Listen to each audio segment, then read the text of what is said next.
B. Collins. Peter B. Collins, News and Comment. It's Friday, February 15th, 2019. Yesterday, I was ready to declare a national security emergency in my sinuses. But I'm doing a little better today, and I'll take Monday off for the dead president's holiday and hope to be close to 100% by Tuesday of next week.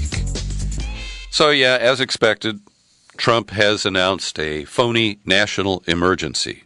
It only exists in his twisted mind. And failing to bend Congress to his faux reality that there's a crisis on the border, an invasion, and all that hoo-ha, Trump is pandering to his base once again. And he's trampling the Constitution in doing so. And before I dive into some of the details of this, I have to say that we know the Democrats are going to file lawsuits. They are going to harump in the loudest fashion that they can, but they will not impeach this mother. Pardon me, I'll stop there. And that is what will restrain him. He's going for broke here. He kind of figures, the Mueller thing, it's not going anywhere, and Nancy won't impeach me. Even though Michael Cohen pleaded guilty to a crime that I directed him to commit? I mean, there is plenty of evidence to begin an impeachment proceeding. And the Democrats are refusing to do it. I cannot fathom why they maintain this posture. Also, before I dive in, I want to encourage you to listen to my latest in-depth interview podcast with Dr. Justin Frank, the Washington-based psychiatrist and the author of Trump on the Couch. And maybe it'll help you understand the maniac who we're dealing with. Now, let's listen to this video clip. It's edited by the New York Times from Trump's performance in the Rose Garden today, and he brought some victims the survivors of victims of crimes that were committed by undocumented people in this country. And whenever he is confronted with his lies, exaggerations, and flat-out fake hysteria, he reverts to, well, you going to tell me that these victims don't know that there's crime on the border? So listen to this incoherent word salad. I'm going to be signing a national emergency, and it's been signed many times before. It's been signed by other presidents. From 1977 or so, it gave the presidents the power. There's rarely been a problem. They sign it. Nobody cares. I guess they weren't very exciting. But nobody cares. They sign it for far less important things in some cases, in many cases. We're talking about an invasion of our country with drugs, with human traffickers, with all types of criminals and gangs. I'll sign the final papers as soon as I get into the Oval Office, and we will have a national emergency. And we will then be sued, and they will sue us in the Ninth Circuit, even though it shouldn't be there. And we will possibly get a bad ruling, and then we'll get another bad ruling, and then we'll end up in the Supreme Court, and hopefully we'll get a fair shake, and we'll win in the Supreme Court. Just like the ban, they sued us in the Ninth Circuit, and we lost, and then we lost in the appellate division. What is this sing-song shit? We went to the Supreme Court, and we won. I could do the wall over a longer period of time. I didn't need to do this, but I'd rather do it much faster. And I don't have to do it for the election. I've already done a lot of wall for the election, 2020. And the only reason we're up here talking about this is because of the election, because they want to try and win an election, which it looks like they're not going to be able to do. How do you know that? I mean, this is really scary, because he is rambling and anticipating questions that are not apparent. Now, some of these clips may have come from direct questions in a news conference. I have not yet been able to digest it all. But he stepped on his own lines there. And by saying that he's only doing this for expediency because he wants to do it faster, I think that undermines any attempt to defend this from substantive legal challenges. So his description of this as an invasion does not match any objective description of the scene on our southern border. And of course, by ignoring any efforts to crash into the United States from the northern border or from our coastlines, his fantasy that the wall can, essentially stop all illegal activity from coming into our country is just fantasy. So his declaration will enable Trump to divert $3.6 billion budgeted for military construction projects to the border wall, according to White House officials. Then he is going to grab $2.5 billion from counter-narcotics programs. Now, that is just suicidal. It's counterproductive. He's saying we got to build the wall to stop drugs, and so we're going to steal $2.5 billion from existing programs to stop drugs. And I actually don't object to his use of $600 million from a Treasury Department asset forfeiture fund. That is funny money that is often abused by government agencies. I can't say that it was properly seized, but, they've got the money, and that one is not as offensive to me.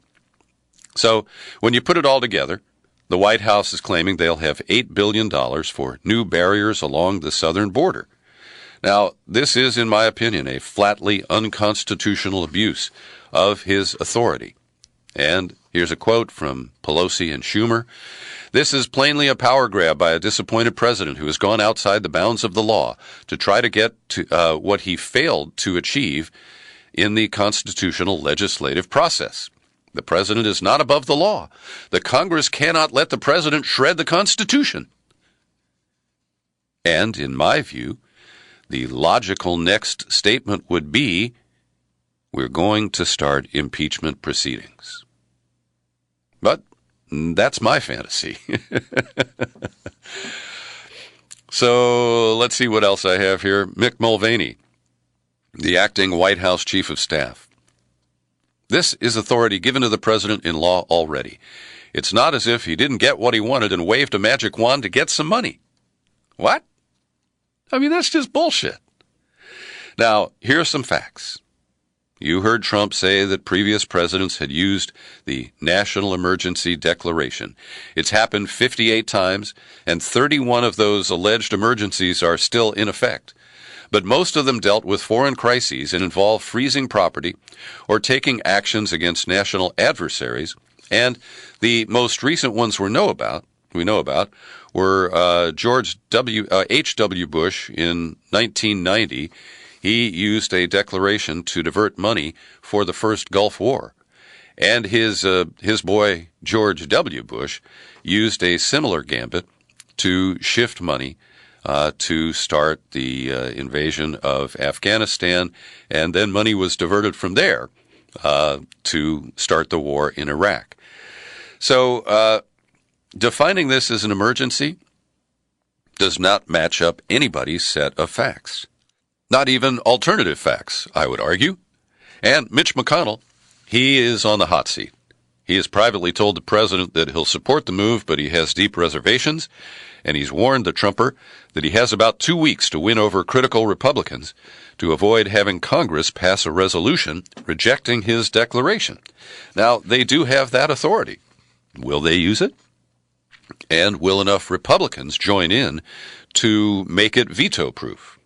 That's what we'll have to see. So, Aaron Blake at the Washington Post points out that Trump's comments undermined his own legal case. I didn't need to do this. I'd rather do it much faster. Well, Blake argues, if it's truly an emergency, how can you say you didn't need to declare an emergency earlier? Trump basically admitted that this was a choice for him, a matter of expediency, and not something required by events on the ground. And at the New York Times, a really powerful op-ed by Peter Schuck. He is emeritus professor of law at Yale. Let me read a few quotes here.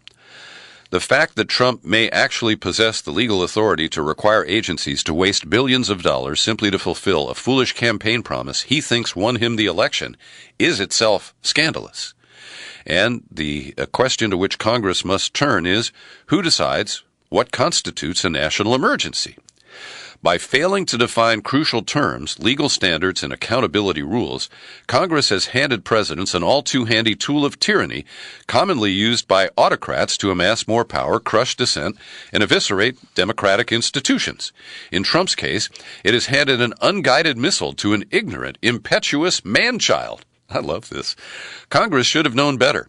The 1976 law actually made matters worse in a key respect. It defined a national emergency as a general declaration of emergency made by the president. This circular definition, of course, is no constraint at all. Quoting further, he says, Congress could readily specify certain conditions that must exist before the president can make such a declaration and thus arrogate to himself extraordinary powers. Curtailing liberties, seizing property, spending funds appropriated for other purposes, and suspending protective laws that Congress would not otherwise be likely to grant him in advance or perhaps ever.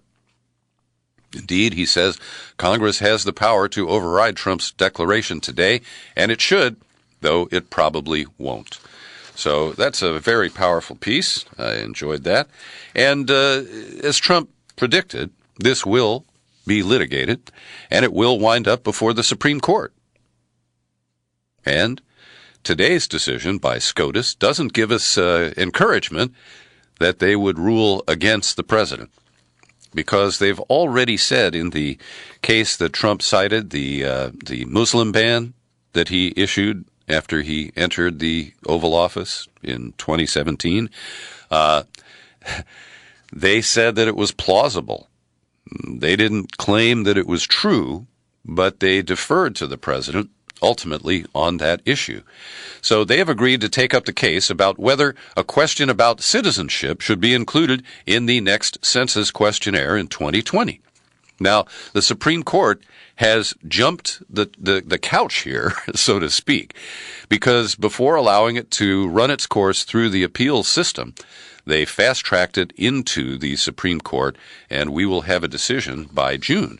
Now, the controversy is that the Commerce Secretary, Wilbur Ross, has said that he ordered the question to be added in response to a December 2017 request from the Justice Department.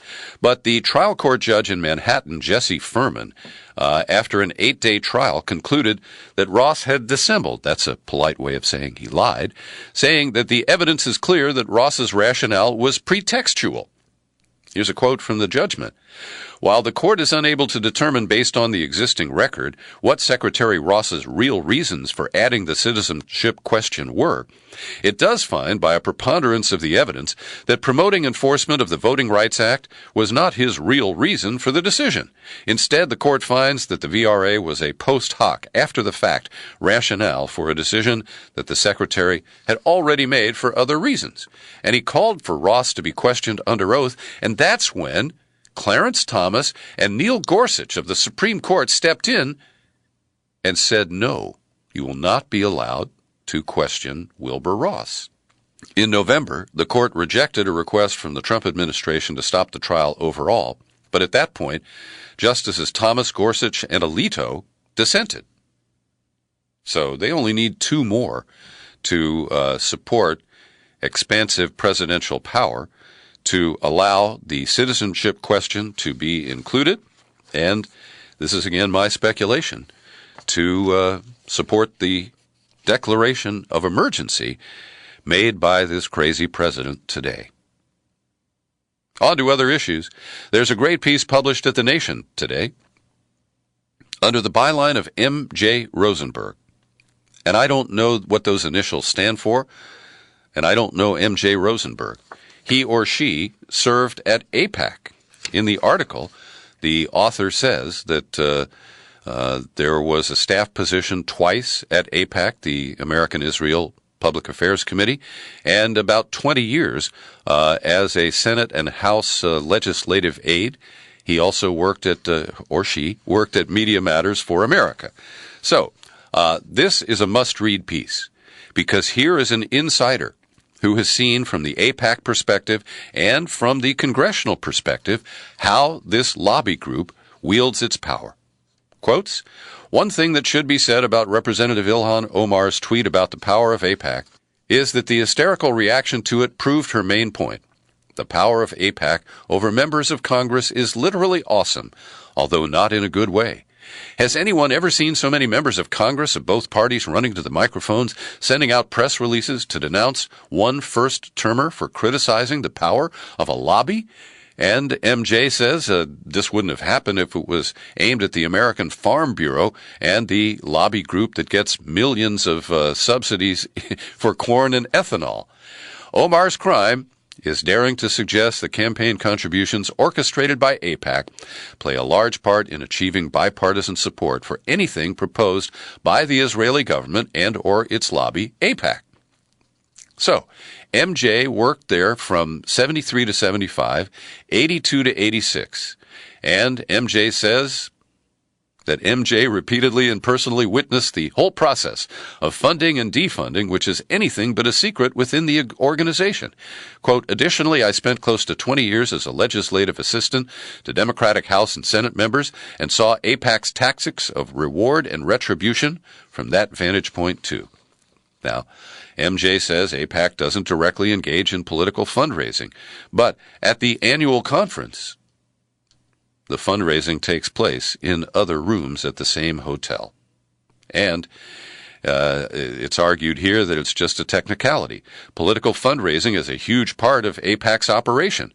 The political director at the Washington office earns $450,000 a year, and MJ publishes a job description for that job, and it details, for example, help House and Senate races in the region, help track them, assist with planning and executing local congressional club events and congressional club components in local events. Members of the AIPAC Congressional Club pledge to give $5,000 a year. And so MJ continues, "Not mentioned is what all the information is used for, political fundraising. That means making sure that pro-Israel PACs know what to do with their money. AIPAC's political operation is used precisely as Representative Omar suggested." And a little bit later, MJ responds the same way I did to the repeated use of the phrase anti-Semitic trope. It was launched by a woman from Forward who saw it repeated many times, including by Nancy Pelosi. Another point that MJ makes is that AIPAC is not synonymous with Jews. It has 100,000 members, and most are Jewish, but it proudly proclaims many are evangelical. And that's an important fact because implying that criticizing the power of a predominantly Jewish organization is anti-Semitic is like saying that those who point to the Catholic Church's pedophile scandal are anti-Catholic, or that condemning violent Islamist extremists is tantamount to hating Muslims.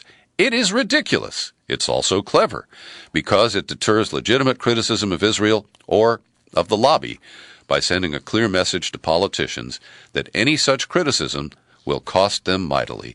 And that is the lobby's goal, to ensure that Congress never questions Israel about anything, that it just shuts up and keeps the billions of dollars in aid coming. And in the final passages of this essay, MJ Rosenberg really hits it on the nose.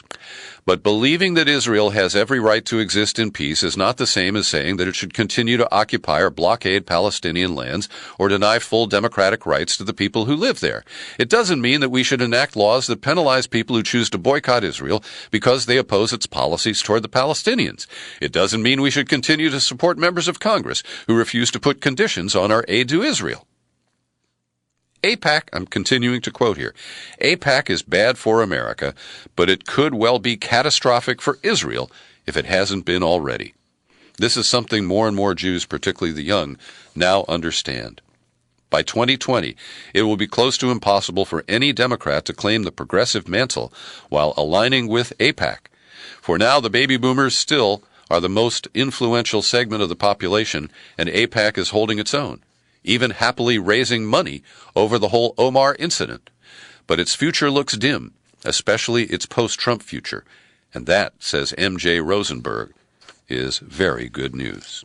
Also, The Guardian combed through the campaign finance reports from 2018 and, in looking at our corrupt system, determined that pro-Israel donors spent over $22 million on lobbying and contributions in 2018.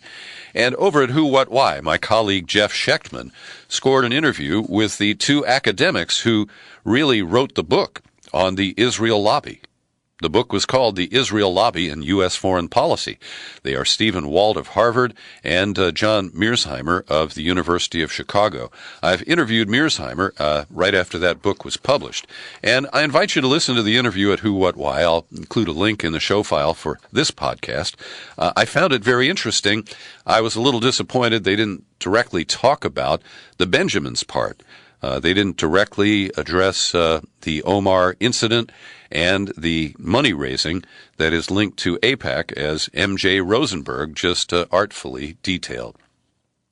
Every day I pause for a moment to thank the people who support my work here at the Peter B. Collins Podcast with your subscriptions. People like Dick Atlee, Cheryl Fleming, Terry Paris, and Stephen Phillips just renewed his annual subscription. I'm grateful to these people and to anybody who kicks in even $1 or so. Just show up at peterbcollins.com, find the menu tab, click on Become a Subscriber, and we have a new bonus book for people who take out an annual subscription for $50 and give me a mailing address in the continental U.S. It is Dr. Justin Frank's new book, Trump on the Couch. You better act fast, because I think they will be items that people want to grab.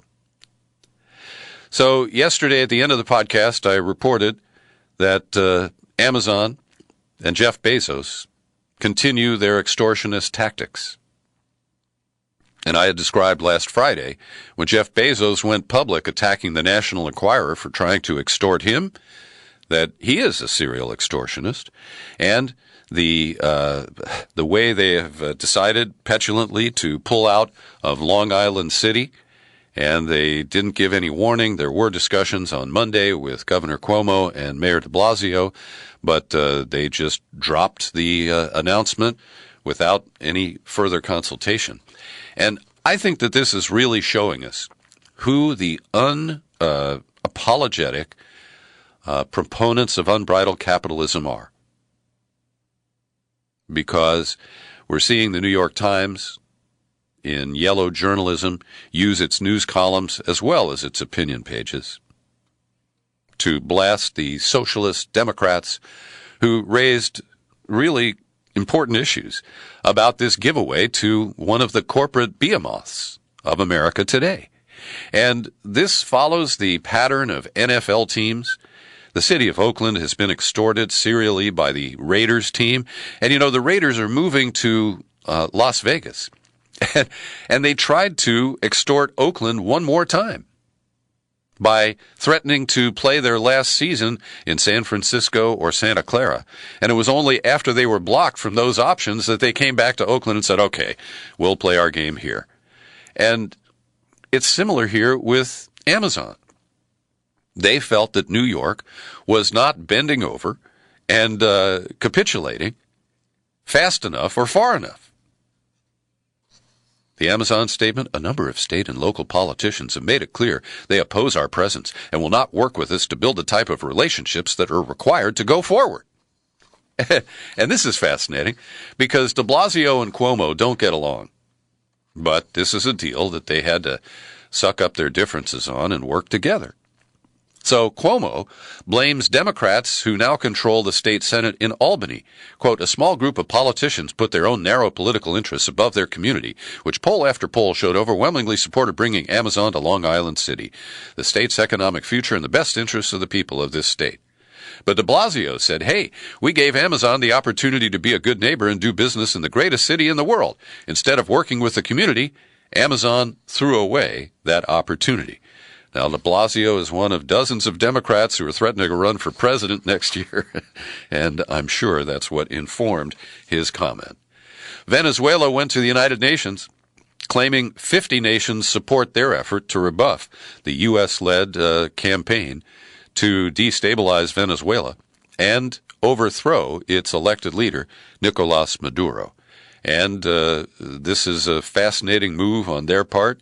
The UN does continue to recognize Maduro as the legitimate leader of Venezuela.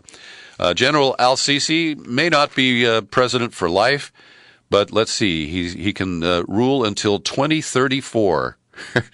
And we're trying to oust the elected leader of Venezuela, but not a word about this military dictator who has just greased the way to be president, essentially, for his expected lifetime. Mike Pence in Warsaw yesterday further divided the U.S. from European allies by excoriating them for the barter scheme that they've come up with to buy oil from Iran and sell them certain products in exchange. Now, Trump's mouthpiece, Pence, said that they are trying to break American sanctions against Iran's murderous revolutionary regime. But the facts are that only the United States has breached the Iran nuclear agreement, and the Europeans feel that it's in their best interest because they're within target range of Tehran. And Pence blows all that away and is just demanding that people acquiesce to Trump's decision, which I believe was driven by the interests of the State of Israel. Consider the source here. Russia's Sputnik news service reports that a BBC Syria producer named Riyam Dalati has concluded after a 6-month investigation that the footage of people being treated after an alleged chemical weapons attack in the Syrian city of Douma last year was staged. Now, he says an attack did happen, but there was no chemical weapon of the nature of sarin that was used. Quote, after 6 months of investigations, I can prove without a doubt that the Douma hospital scene was staged. No fatalities occurred in the hospital. All the white helmet activists and people I spoke to were somewhere else, except for one guy who was in Damascus. So, because we can't get any objective reporting on this issue from any non-state media service, whether it's Russia or anybody else, I put it out there because I think you deserve to know about it. Trump appears to be drawing a Republican challenger in the 2020 primaries. The former governor of Massachusetts, Bill Weld, has said he's formed an exploratory committee. In 2016, he was the vice presidential candidate to Gary Johnson on the Libertarian Party ticket. And, I'm happy to see anybody come up and make trouble for Trump.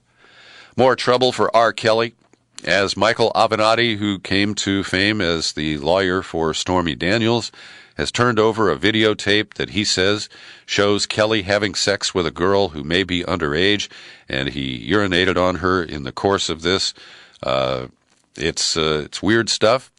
The tape was turned over to Chicago's Cook County State's Attorney's Office, and there are other investigations there underway.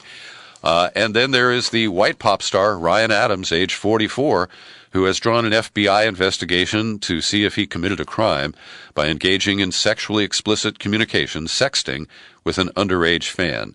And this follows a New York Times investigation that included commentary from his former wife, Mandy Moore, about his interest in controlling, manipulating, and exploiting young women, particularly those who want to be rock stars. And finally today, we say farewell to Lyndon LaRouche. Since I started working in talk radio when Nixon was in office, Lyndon LaRouche has been around. And I've always been contacted by his allies and acolytes with their policy analyses and his weirdness. And I have to say, there were occasions when I was on the same page with Lyndon LaRouche. But fundamentally, I considered him a total wacko. And he has passed away at an unknown location of an unknown cause at the age of 96. Lyndon LaRouche, happy trails to you. Thanks for listening to my Frog Voice Daily News and Comment. You'll find it on YouTube, and I'm still Peter B. Collins. Happy trails to you until again. Happy trails